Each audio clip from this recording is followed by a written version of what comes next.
what the European Union should have done or could do is focus much more clearly, much more openly into tackling inequality.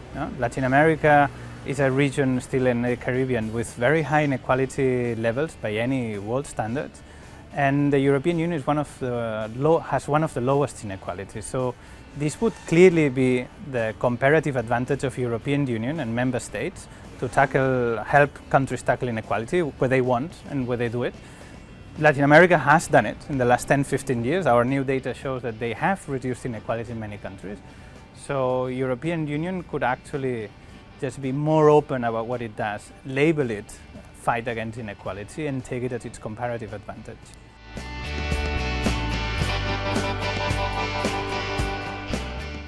Well, I think the trick is following the new built consensus on distributional issues. I think this is something in which both the northern countries within the Atlantic community could take up the issue of distribution, and that does not only mean looking at those policies that can mobilize internal resources, but do it help tax reforms that are progressive, help countries where they are already doing some cash transfers to roll them out, achieve universal health care and education of quality, etc. So labor market reforms, all this stuff.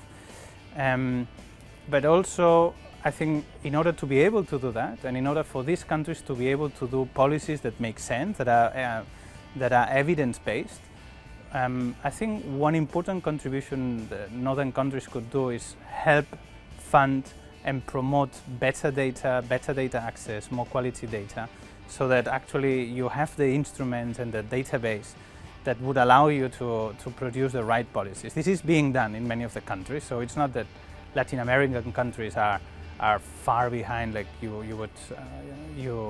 observe in the case of Sub-Saharan Africa or so, but still, especially in Caribbean and so on, there's still a lot of room for improvement in terms of data.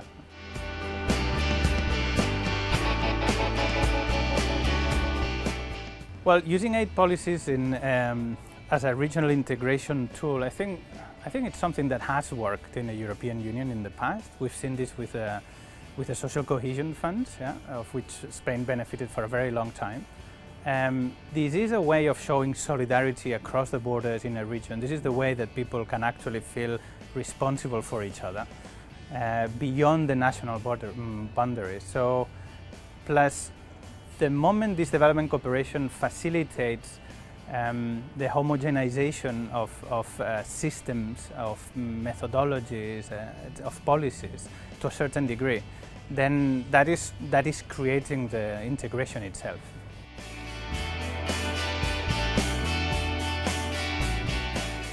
Yeah, in Latin America, we observed that in the last decade and a half, after the 2000s, for the first time in history in many of those countries, we have seen national inequality going down. And this is a huge change. Many of Latin American countries saw their inequality being reduced.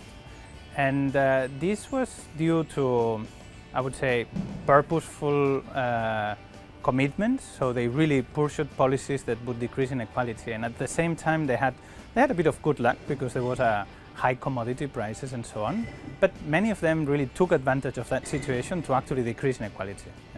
And I think that's a very positive aspect. So we have the cases of Peru and Brazil, where inequality has gone down substantially. And the question is, well, what about sustainability? What happens when the commodity prices goes down and so on? But I mean, the lesson is that first, that some countries have gone down. In some countries, inequality has gone down, so it's not increasing everywhere like people think.